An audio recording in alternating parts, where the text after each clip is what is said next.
The mountain road twisted upward like a question mark, each curve revealing another stretch of snow-heavy pines that I'd forgotten existed outside of memory. My rental car's heater wheezed against the December cold, and I found myself gripping the steering wheel tighter than necessary as the altitude climbed.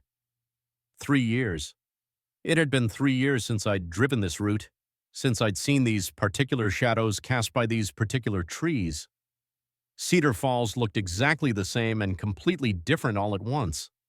The gas station still had that hand-painted sign that never quite dried right in the mountain humidity. The diner still advertised pie that was probably day old. But there were subtle changes too. A new stoplight where there used to be a four-way stop, a coffee shop that definitely wasn't there when I was 18 and desperate to leave. I'd told myself this would be easy, a quick visit to see Danny for the holidays, maybe a week of catching up and pretending the years hadn't changed us both into people our teenage selves wouldn't recognize. Danny had been my anchor here, the reason I'd stayed as long as I did, and now he was the only reason I'd come back.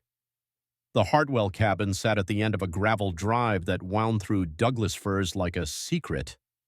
I'd spent so many nights here as a kid that I could navigate it with my eyes closed. Past the rusted mailbox, around the boulder that Danny and I used to climb, up the final slope where the trees parted to reveal the log structure that had housed 3 generations of Hartwells.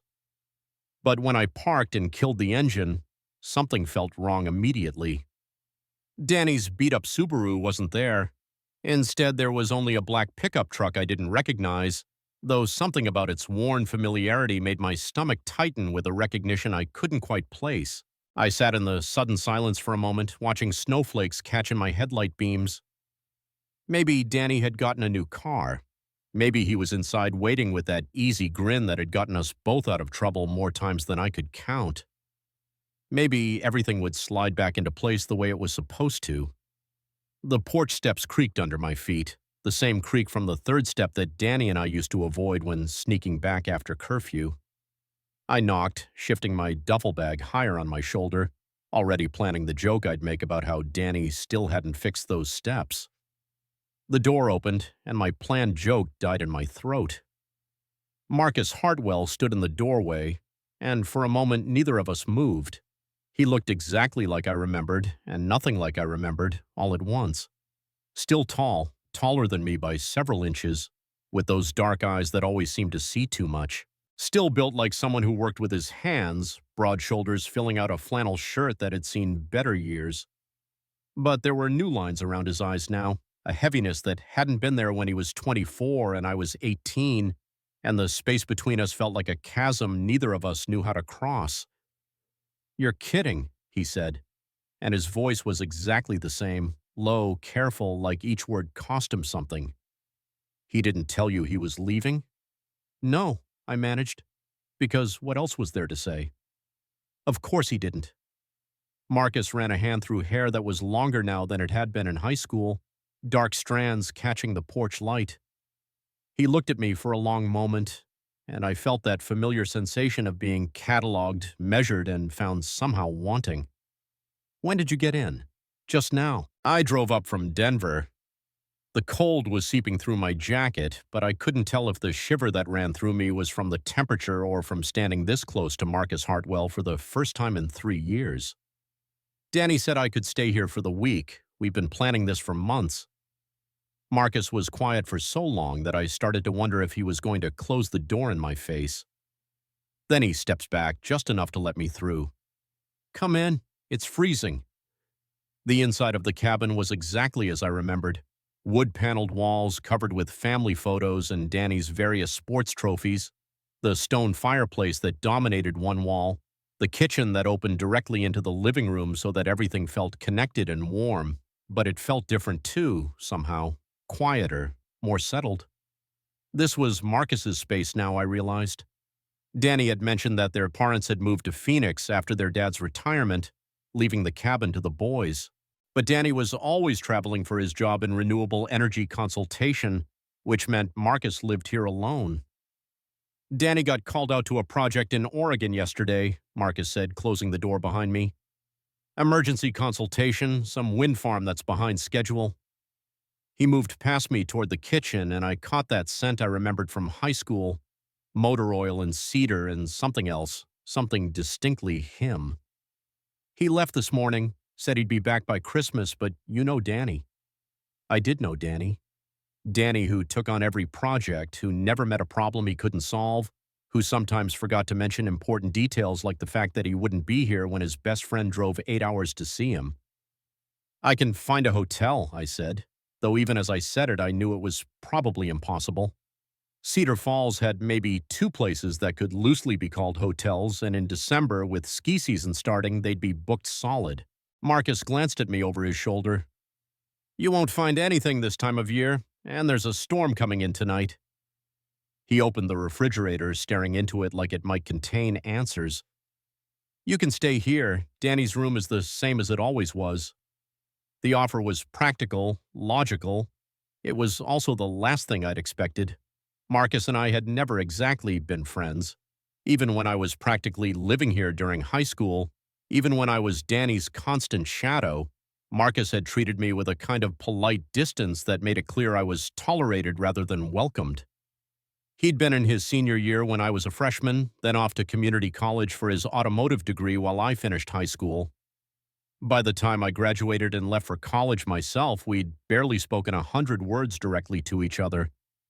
Are you sure? I asked. I mean, I know we're not exactly. It's fine, he cut me off, closing the refrigerator without taking anything out. Just for the night, right? Storm should pass by tomorrow, roads will be clear. Just for the night. I nodded, trying to ignore the way my chest tightened at his words.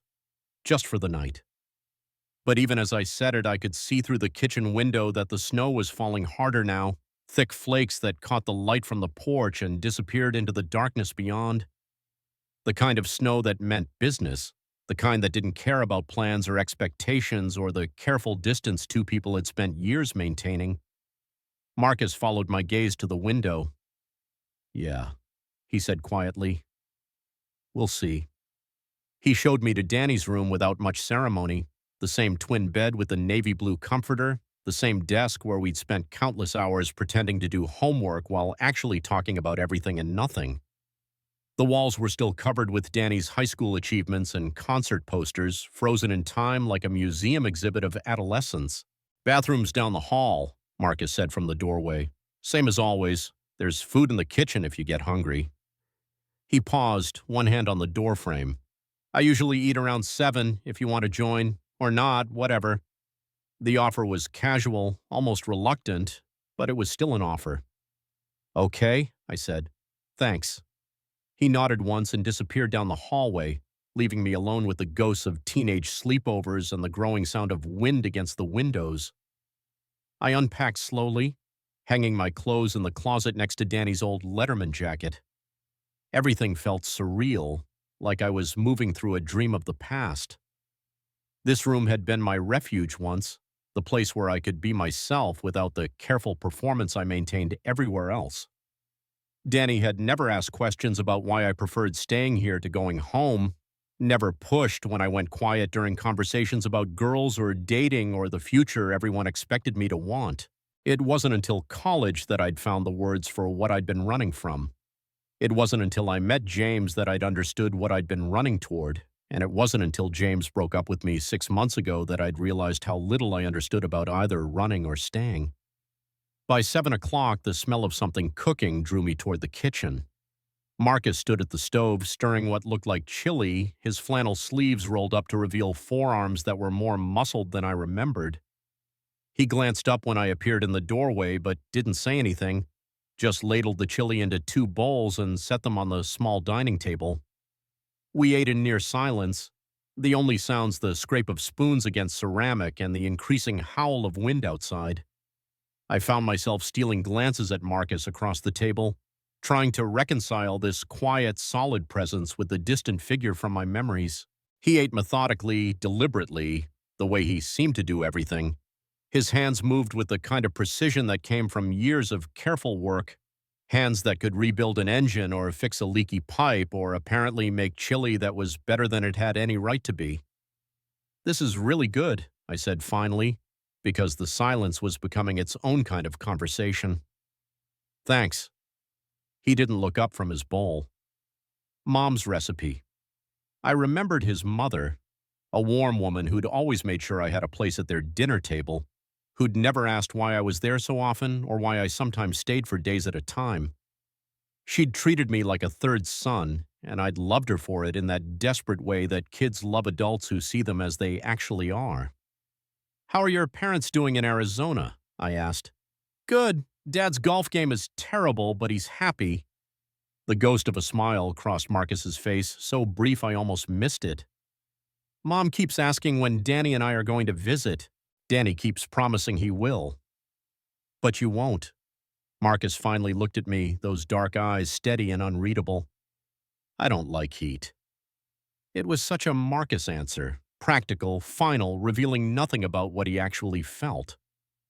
I remembered that about him, the way he could end conversations without actually ending them, leaving you wondering what he really meant. After dinner, he disappeared outside to bring in more firewood while I cleaned the dishes. Through the kitchen window, I watched him move through the swirling snow with the kind of easy competence that made it look effortless.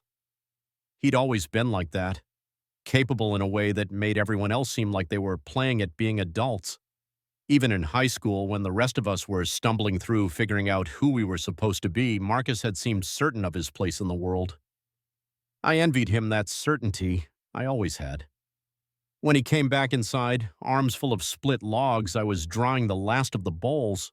Snow clung to his dark hair and the shoulders of his jacket, melting into droplets that caught the kitchen light. "Power might go out," he said, stacking the wood by the fireplace. "Happens a lot when it storms like this, but the fireplace will keep us warm, and there's a generator for emergencies." Us. The word hung in the air between us, casual and loaded all at once. I dried my hands on the dish towel, watching him arrange the logs with the same methodical care he'd shown at dinner.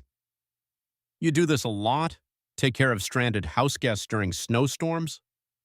"You're not exactly a house guest," he said without looking at me. "You're Danny's friend." The distinction felt important somehow, though I couldn't pinpoint why. I hung up the dish towel and turned to find him watching me with that same measuring look I remembered from high school. It used to make me nervous, that look. It still did, but for different reasons now. "I'm going to get the fire started," he said. "Might as well be comfortable." I settled into the corner of the couch while he built the fire, watching the economical way he arranged kindling and newspaper, the careful attention he paid to airflow and placement. His hands moved with the same precision I'd noticed at dinner, and I found myself studying them. Long fingers, calloused palms, a thin scar across the back of his left hand that I didn't remember from before. When the fire caught and began to throw warm light across the room, he sat back on his heels with something that might have been satisfaction. The flames painted shifting patterns across his face, highlighting the strong line of his jaw, the way his hair fell across his forehead when he leaned forward. He was beautiful. I'd known that in high school, though I'd never let myself think about it in those terms. He was Danny's older brother, off-limits and uninterested, someone who existed at the periphery of my world like a distant star, visible but untouchable. But now, watching him tend the fire in his own home, I felt that old recognition stir to life again. "You're staring," he said without turning around. Heat flooded my face. "Sorry, the fire's nice." He glanced at me over his shoulder, and something flickered in his expression that I couldn't read. "Uh-huh." The lights flickered then, as if summoned by his earlier prediction. Once, twice, then a longer dimming that made us both look toward the ceiling. "Here we go," Marcus murmured, and as if responding to his words, the lights went out completely. The fire became the only source of light in the room, casting everything in warm gold and shifting shadows. Outside, the storm was getting worse. I could hear branches scraping against the roof, the deep moan of wind through the eaves. "How long do these usually last?" I asked. "The power outages." "Depends." Marcus stood and moved to a cabinet, pulling out what looked like a camping lantern. "Sometimes a few hours, sometimes a few days." The lantern flicked on, adding a steadier circle of light to the fire's glow. "Good thing you're not in a hurry to leave." There was something in his tone.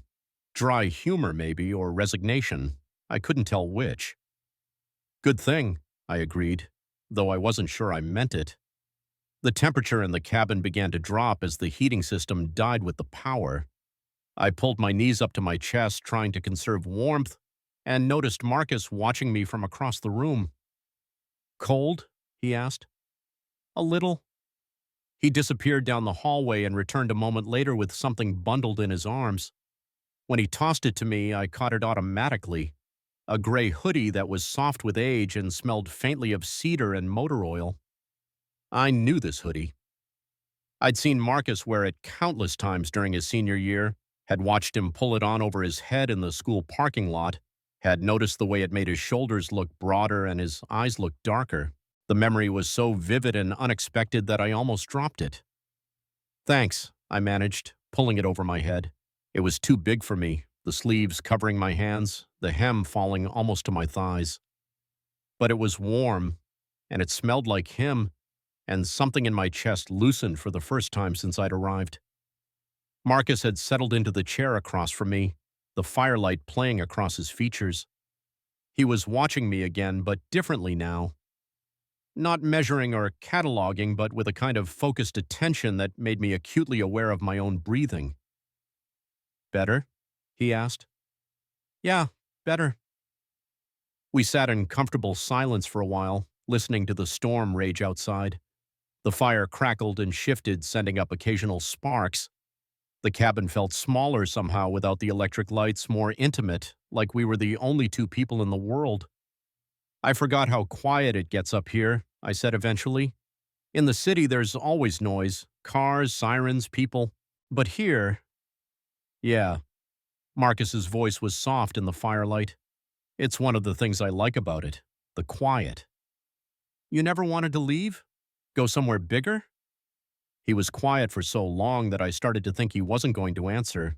Then, I thought about it when I was younger, but this is home, you know. My work is here, my life is here. Danny's the one who needed to see the world. And I was the one who needed to run away from it. The words slipped out before I could stop them, more honest than I'd intended to be. Marcus looked at me sharply, and I felt heat creep up my neck. Why did you run? He asked quietly. It was such a simple question with such a complicated answer. How could I explain that I'd gone because staying felt impossible? That every day in Cedar Falls had been a careful performance, a constant vigilance against letting anyone see who I really was? That I'd left because I couldn't figure out how to be myself and stay here at the same time? I don't know, I said, which was both true and completely inadequate. It just felt like I had to. Marcus nodded slowly, like that made perfect sense to him. And now? Now what? Do you still need to run? I looked at him across the firelit space between us, this man I'd known as a boy, this stranger who felt familiar in ways I couldn't explain. The hoodie was warm around me, smelling of cedar and home and something I couldn't name but remembered in my bones. I don't know, I said again. I'm still figuring that out. The storm showed no signs of letting up. If anything, it seemed to be getting worse. The wind howling like a living thing, snow hitting the windows with increasing force. We were definitely snowed in now, probably for days rather than hours. Looks like you'll have time to figure it out, Marcus said, following my gaze to the window. Looks like it. The fire was burning lower now, the logs settling into glowing coals. Marcus added another piece of wood, stirring the flames back to life with an iron poker.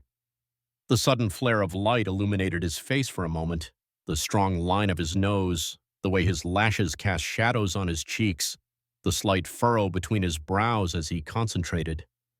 When he sat back down, he was closer than before. Not close enough to touch, but close enough that I could see the flecks of gold in his dark eyes, close enough to notice the way his pulse beat in the hollow of his throat.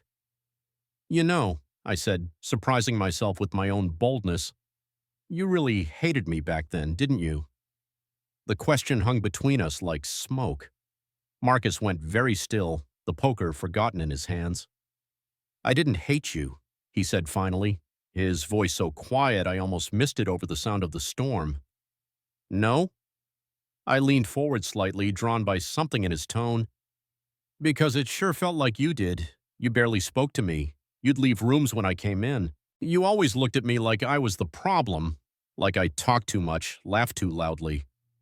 Marcus set the poker aside carefully, his movements deliberate and slow. When he looked at me again, there was something raw in his expression, something I'd never seen there before. I didn't hate you, he repeated. I just noticed you too much. The words hit me like a physical thing, stealing the breath from my lungs. I stared at him, trying to process what he'd just said, trying to understand the implications behind it. What do you mean? I whispered. But Marcus had already looked away, his jaw tight, like he regretted the admission. Nothing. Forget I said anything. Marcus, it's late, he said, standing abruptly. We should probably get some sleep. Tomorrow's going to be a long day if the power's still out. I wanted to push, wanted to grab him by the shoulders and make him explain what he'd meant by noticed you too much. But something in his posture warned me off. The rigid set of his spine, the careful way he wasn't looking at me. Okay, I said instead. Yeah, you're probably right. He banked the fire for the night, making sure it would burn safely while we slept. The routine felt domestic, intimate in a way that made my chest tight. When he straightened, brushing ash from his hands, I was still sitting there in his hoodie watching him. Keep that, he said, nodding toward the sweatshirt. It'll be cold tonight without the heat. Thanks. He started toward the hallway, then paused at the edge of the firelight. For a moment I thought he might say something else, might return to that moment of unexpected honesty. Instead, he just nodded once. Night, Jamie. Good night, Marcus. I listened to his footsteps disappear down the hall, heard the soft click of his bedroom door closing. Then I was alone with the dying fire and the storm and the echo of words that changed everything and nothing all at once. I noticed you too much. I pulled his hoodie tighter around me and tried to make sense of what had just happened. The Marcus I remembered from high school was distant, controlled, someone who kept his thoughts and feelings locked away where no one could see them. But tonight I'd caught glimpses of something else, something warmer and more complicated and infinitely more dangerous to my carefully maintained equilibrium.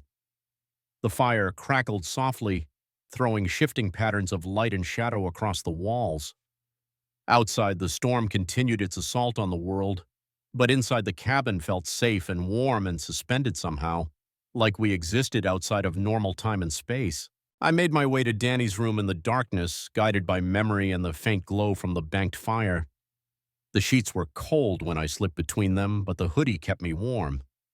I lay there listening to the storm and thinking about the way Marcus had looked at me across the fire, the careful precision with which he'd built it, the unexpected gentleness in his voice when he'd said my name. I noticed you too much. What did that mean? And why did it feel like everything and nothing had changed in the space of those 5 words?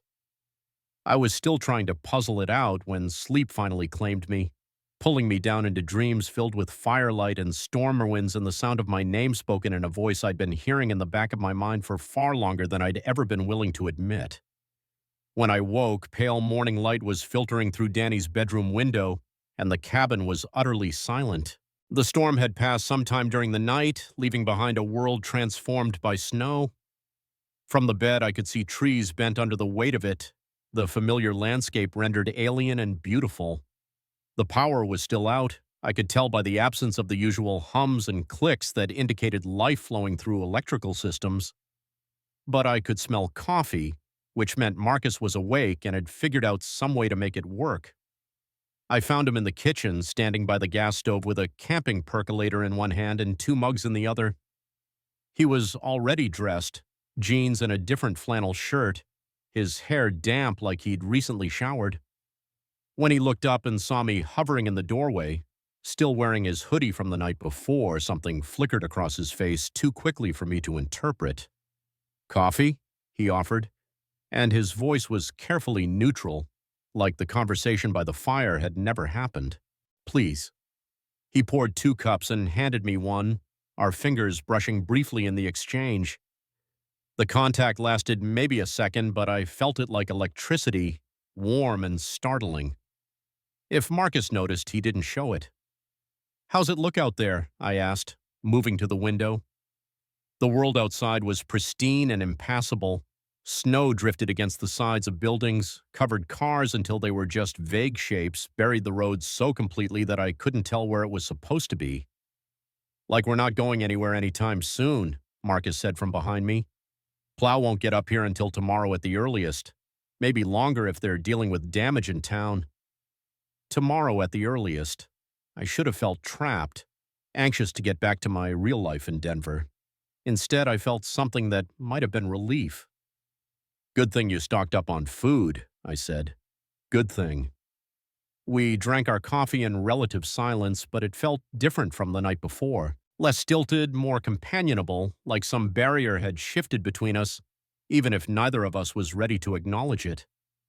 After breakfast, Marcus disappeared outside to clear snow from the walkways and check on the generator. I watched him through the window, methodical and efficient even in the deep snow, and found myself cataloging details I'd never noticed before: the way he moved with economical grace, the concentration on his face as he worked, the cloud of breath that formed around him in the cold air. He always looked at me like I was the problem, like I talked too much, laughed too loudly. But now he wasn't looking away. The thought came unbidden, and with it a flood of other memories I'd kept carefully buried. The way Marcus would go quiet when I entered a room, but not the kind of quiet that meant disinterest. The way he'd watch me sometimes when he thought I wasn't paying attention. The careful distance he'd always maintained, like he was afraid of getting too close. What if I'd misread everything? What if what I'd interpreted as dislike had been something else entirely? When he came back inside, stamping snow off his boots and shaking it from his hair, I was still standing at the window. He glanced at me, then away, then back again. "See something interesting out there?" he asked, and there was the faintest hint of amusement in his voice. "Just watching you work." The honesty of it surprised me, but I didn't take it back. Marcus went very still, his hands frozen in the act of unzipping his jacket. "Yeah? Yeah, you're efficient." Efficient. He repeated the word like he was testing its weight. "That's one way to put it." "How would you put it?" For a moment I thought he might actually answer, then he looked away, hanging his jacket on the hook by the door. "I should check the pipes. Make sure nothing froze overnight." And just like that, the moment was gone, leaving me standing there with the taste of possibility on my tongue and the growing certainty that I was missing something important. The day passed in a strange suspension of normal time. Without power, without the ability to leave, we fell into an unexpectedly comfortable rhythm. Marcus worked on small maintenance tasks around the cabin while I read a book I'd found on Danny's shelf. We made lunch together, grilled cheese and tomato soup cooked on the gas stove, and ate it by the window, watching the snow continue to fall in lazy, fat flakes. We talked more than I remembered us ever talking before, but carefully, like we were both conscious of navigating around something fragile. He told me about his work at the garage in town, the satisfaction he found in taking something broken and making it whole again. I told him about my job at the marketing firm in Denver, though I found myself struggling to explain why it mattered to me, why it felt important. "Do you like it?" he asked at one point, and the question caught me off guard. "My job? It's fine. Good benefits, decent pay, room for advancement." Marcus looked at me steadily. "That's not what I asked." I opened my mouth to give him another non-answer, then closed it. The truth was, I'd never really considered whether I liked my job. It was what I was supposed to want: success, upward mobility, a life that looked good from the outside. But sitting here in this cabin, surrounded by the simple contentment Marcus had built for himself, I couldn't remember the last time I'd felt genuinely excited about anything I was doing. "I don't know," I said finally. "I think I've forgotten how to tell the difference between what I want and what I think I should want." Marcus nodded like that made perfect sense to him. "That's a problem." "Yeah, it is." The afternoon light was fading when I realized we'd been talking for hours, really talking, in a way that felt natural and easy and completely unexpected. The fireplace cast warm light across the room, and somewhere along the way we'd both migrated toward it, drawn by the heat and the hypnotic dance of the flames. Marcus was sitting on the floor, his back against the couch, long legs stretched toward the fire. I was curled in the corner of the couch itself, still wearing his hoodie, close enough that I could have reached out and touched his shoulder if I'd wanted to, and I was starting to realize that I did want to. "Can I ask you something?" I said, emboldened by the intimacy of the firelight and the day we'd spent learning to be comfortable with each other. "Shoot. Why didn't you ever leave? Really? I know you said this was home, but didn't you ever want to see what else was out there?" Marcus was quiet for a long moment, staring into the fire. When he spoke, his voice was thoughtful, measured. "I did think about it. Right after high school, I had this idea that I'd go to Denver, maybe California, see the ocean, live in a big city." He paused, picking at a loose thread on his jeans. "But then Dad had his heart attack my sophomore year of college, and I came home to help out. And while I was here, I started working at Tom's garage, and I realized I was good at it, really good, and I liked it. But that's not the whole reason." He glanced at me, surprised by my perceptiveness. "No, it's not." I waited, sensing there was more. "The truth is, I never felt like I fit anywhere else. In college, I felt like I was pretending to be someone I wasn't. But here I know who I am. I know what I'm good at. I know my place in the world." He looked at me directly then, and there was something vulnerable in his expression. "Maybe that makes me boring or limited or whatever, but it's honest." "It doesn't make you boring," I said quietly. "It makes you brave." Marcus's eyebrows rose. "Brave? Yeah, it takes courage to know yourself that well, to choose authenticity over, I don't know, whatever it is the rest of us are chasing." I pulled his hoodie tighter around me, inhaling the scent that was becoming familiar. "I've spent the last 3 years trying to figure out who I'm supposed to be, and I'm still not sure I know." "Maybe you're asking the wrong question." "What do you mean?" "Maybe instead of asking who you're supposed to be, you should ask who you actually are." The words hit me with unexpected force, settling into some quiet place in my chest that had been waiting for them. I looked at Marcus, really looked at him, and saw not the distant, disapproving figure from my memories, but someone who had always been more perceptive than I'd given him credit for. Someone who saw things clearly, including things about me that I'd been too afraid to examine. "You think it's that simple?" I asked. "I think it's that hard," he corrected gently. We sat in comfortable silence after that, watching the fire burn down to coals again.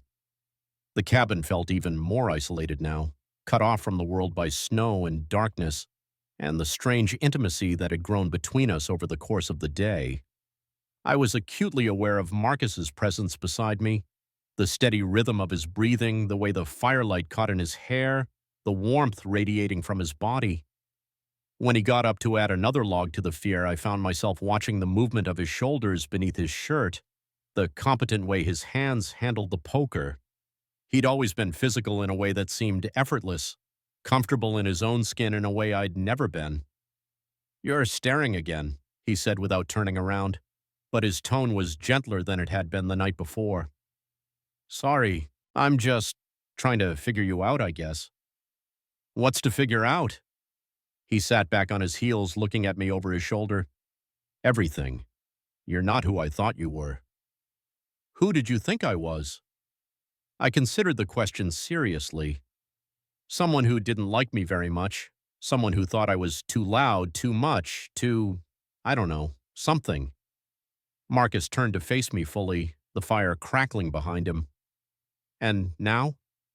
"Now I think maybe I was wrong about a lot of things." He studied my face in the firelight, and I felt that familiar sensation of being catalogued, measured. But it didn't make me uncomfortable anymore. If anything, I wanted him to look closer, to see whatever it was he was searching for. "We were both kids," he said finally. "Kids are stupid about a lot of things." "Were we stupid about this? About whatever this is?" The question hung between us, loaded with possibility and danger in equal measure. Marcus's expression shifted, became more guarded, but he didn't look away. "I don't know what this is," he said quietly.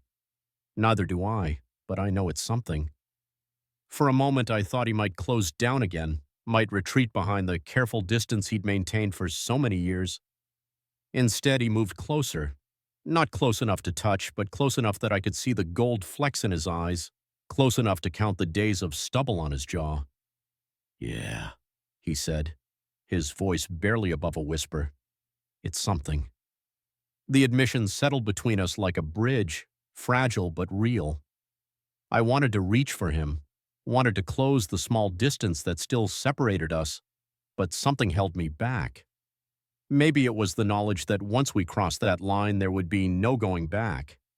Maybe it was the weight of all the years we'd spent misunderstanding each other, or maybe it was just fear. Instead of moving closer, I said, "I used to wonder what you thought about me. Back in high school, DT."